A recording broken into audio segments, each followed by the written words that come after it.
poser la question. Oui, je pense que c'est important ci li nga xamal moom mooy cette cohabitation douce moom la Mansour doon wax léegi entre bien entendu le premier ministre sénégalais et le président de la République, les deux frères siamois yi nga xamante ne moom la ñu tàbb jox leen bopp réew bu Sénégal. Ousmane Sonko président de l'Assemblée nationale si c'est fait et Bassirou Diomaye Faye président du Sénégal naka la seen àndandoo ñoom ñaar war a am surtout entre l'exécutif et le législatif. xam nga li Mansour wax noonu loolu moo waroo mën a nekk te ba tey c'est bien possible mais ñu tegaat yeneen maanaam que ne mën na bañ a nekk. parce que li tax mu mën a bañ a nekk mooy dafa am ay événements yu précédé aujourd'hui cette division entre les deux hommes ci ay kaddu yoo xamante ne kii wax na ko kële wax ko une coalition aujourd'hui parti bi nga xam ne man pour man ñii waroon nañoo xam ne depuis keroog la conférence de presse du samedi 2 mai le 1er mai cette poignée de main entre Ousmane Sonko et Bassirou Diomaye Faye moo confirmé la séparation le 2 mai la sortie de Bassirou Diomaye Faye ak journalistes yi bi muy xas parti bi mu bokk moom ne parti boobu baaxul doxalin bi baaxul ba pare ñu teg ci ay fan ñu def une coalition bu tuddee Diomaye président meeting moom demul mais mu def vidéo boobu c'est que nit ñi ñoo nanguwul woon rek parce que dafa diis parce que aujourd'hui cette séparation là c'est une destruction des valeurs sociales maanaam ñun dañu am ay valeurs sociales yoo xamante ne Sénégal da ko am boo fekkee ne yow da ngay jigéen di sëy sax dañ naan la da nga gore ba keroog ngay dugg ci pax di sàngoo suuf su fekkee ne da nga nekk ak kenn di liggéey ak moom bu la amee lu la neex lu la naqar yenn saa yi da nga koy mun ci ay ati at parce que da nga gore su fekkee da ngeen am des relations amicales et professionnelles da ngeen di jiital ngor dans les quartiers nit ñi dañuy jiital ngor da ngay am dëkkandoo muy def loo xam ne du la neex mais maanaam jomm nga loolu la ñuy wax jomm loolu dañ ko mooñaale ak Sénégal les valeurs sociétales les valeurs sociales léegi ñoom ñaar pourquoi nit ñi di indiwaat Mamadou Dia Senghor parce que nit ñi dañoo jàppoon ne l'histoire ne va jamais bégayer que ne ce sont deux hommes qui se sont jurés fidélité et que l'un a été très généreux mooy njiitu réew fauteuil présidentiel nga am la possibilité qu'on reporte l'élection présidentielle nga ne bu ñu ko reporter parce que le Sénégal avait besoin d'un vent nouveau dafa war a souffler nga jël sa numéro 2 nga def vidéo nga ne maay moom mooy man ñu bari adopté ko ñu ne déetawaay ñu defal leen amnistie ngeen génn ngeen def le tour du Sénégal en 10 jours tu as fait de quelqu'un boo xamante ne su fekkoon ne même képp moo génn dem kër ñoom Al Amin wala mu ñëw suñu kër amaana du am ay voix parce que dans sa localité bi mu fa demee élection locale la mu fa jëlee mooy ay résultats yoo xamante ne moom résultats yu ko mën a permettre mu nekk maire d'une localité boo xamante ne rëyul comme Ndiaganiao 2 ans lañ ci teg en 2024 defu fi sur le plan politique lu ko war a mën a joxaat mbooloo bu mu gagné la localité de Mbour laa la wax bay gagné 3 régions du Sénégal ba ciy teg li nga xamante ne moom la am muy 54%. Il a eu ça grâce à une personne moo tax ma ne aujourd'hui on parle de la destruction des valeurs sociales moom moo am léegi benn élan moom moo dagg li nit ñu comprendre au-delà des calculs politiques que dem nañu Nairobi y a Macron y a le Fonds monétaire international certains qui donnent des arguments que ne le Sénégal y a des blocages certains ne veulent pas d'Ousmane Sonko d'autres veulent Ousmane Sonko au-delà de ça dafa am loo xamante ne booy politique yi nag soo leen dee wax ñi dañ naan yéen da ngeen a tardé la politique et les hommes politiques ne sont pas des enfants de cœur loolu lañ lay gëmloo que ne politique ay calcul la naxante la ku njëkk a jekku sa morom nax ko alors que nit ñi jàppoon nañu ne loolu passé nañu ko dépassé nañu ko foogoon nañu ne ci année yu ñu jiitu nit ñi dootuñ dunda ci loolu parce que y a quelqu'un qui a montré aux Sénégalais que ne on peut bien sûr se baser c'est-à-dire faire de la politique la morale ba li nga bëgg nga am ko moo tax sénégalais ci kaddu ils n'ont pas d'expérience amuñu parcours bu tax ñuy wax mais espoir ak kaddu ak valeur yooyu am na ñoo xam ne dafa jour ba ñu xamee ne Ousmane Sonko nee du dem mu désigné Bassirou Diomaye Faye jour boobu la ñu dem ànd ak moom parce que dañoo jàpp ne un homme boo xamante il avait la possibilité qu'on repousse l'élection présidentielle wala sax moom mu wut ay pexe parce que offrir nañ ko sur un plateau d'argent moom moo dem désigner keneen mu nekk candidat donc yooyu laa ne moom moo aujourd'hui cet élan bi nga xamante ne ce rêve boo xam ne ñenn ñi amoon nañu parce que quand je dis ñenn ñi mën na bañ a nekk man mën na bañ a nekk man yow mais il y a 54% des Sénégalais yoo xam ne loolu la ñu gëmoon ba tax na ñu dem voter ko moo tax ma ne su fekkee dafa am ay événements yu précédé loolu et pire encore il y a des consultations individuelles B2B le président de la République qui reçoit des anciens premiers ministres du Sénégal le président qui reçoit Antoine Félix Diome léegi nag da nga naan est-ce que non politique dañ koy jàppee rek que ne on peut faire un poste il y a de cela 1 an sur une personne presque traité ko lépp lu la neex et après nga ñëw jàpp ne moom il peut être une solution aux difficultés que nous rencontrons est-ce que loolu mën nga ko gëmloo un jeune qui est né en 2000 quelqu'un qui est né en 1990 quelqu'un qui est né en 2005 il va te dire mais non man mënuma gëm loolu man mënuma gëm cette façon de faire de la politique boo xam ne mën nga tam nit ki démb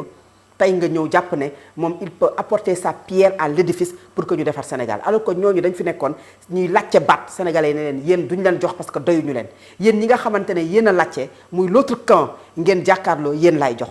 les sénégalais ne veulent pas une confrontation mais ils veulent une chose l'opposition est dans la constitution du Sénégal dans un pays il faut un pouvoir qui gouverne une opposition qui s'oppose on ne peut pas se baser sur l'union sur la réconciliation bay indiwaat ñoo xamante ne da nga leen deen moo tax ma ne la confrontation peut ne pas être douce parce que dafa am ay paramètres yoo xamante ne dañ ko teg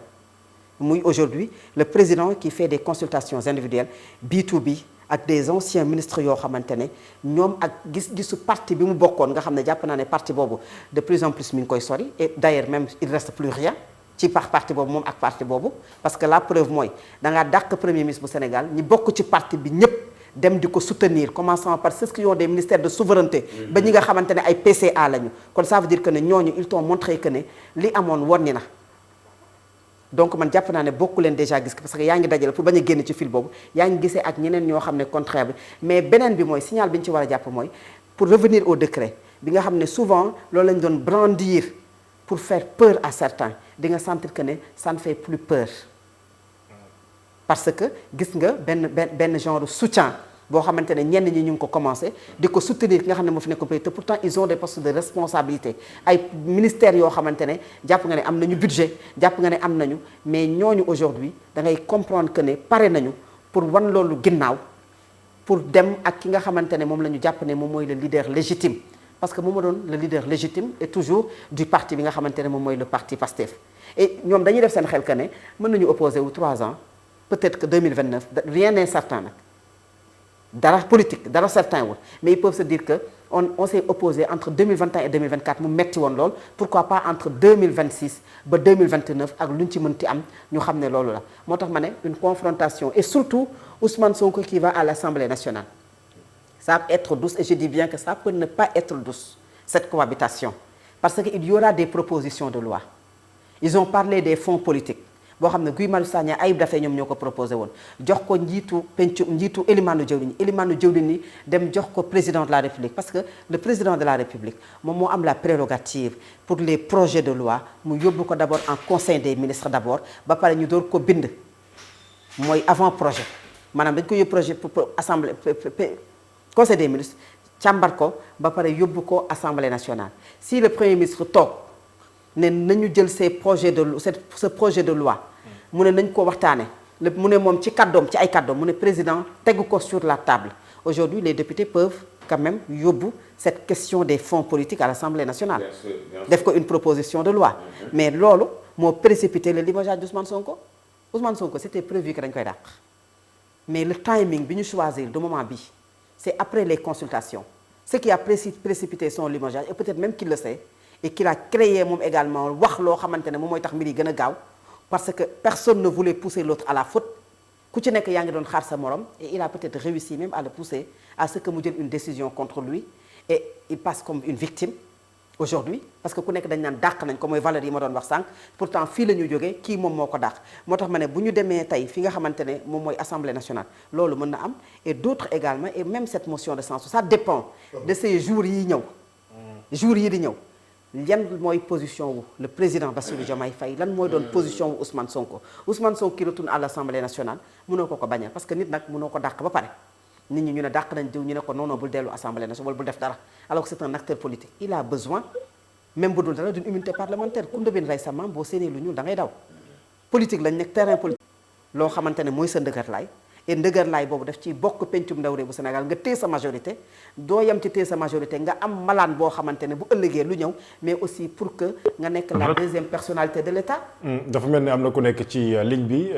bu fekkente ne yemb na kan la ngeen bindal ñu ko ci li nga xam ne moom mooy écriture bi ko defee ñu mën a xam exactement. mais ne envoyé nañ ma kan moo nekk. ci bi kan la Fatou kan moo nekk ci bu mu jokkoo bi ay ca waxtaan ak moom. alors je pense que. Bon, ils l'ont pas écrit. Ah, alors, ok, d'accord. Qui n'est que ci bumu jokko bi la régie. Alors, pouvez nous écrire hein, que quand lañu am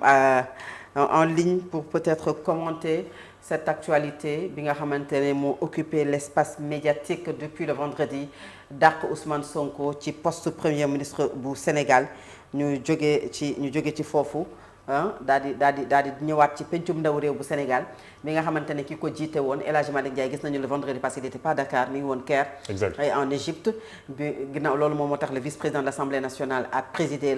les questions d'actualité bi nga xam ne premier ministre doon na ko amal ak gouvernement bi il a dû écourter son voyage certainement pour ñëw parce que situation bi Sénégal dund c'est une situation inédite peut-être beaucoup de personnes s'y attendaient mais wax naa ko léegi le timing bi ñoo xamante ne ñu ngi wane seen bopp fi ñu far ci Ousmane Sonko la ñu far wane nañu ko ci bind wane nañu ko ci poste wane nañu ko aussi ci kaddu ak ay jëmm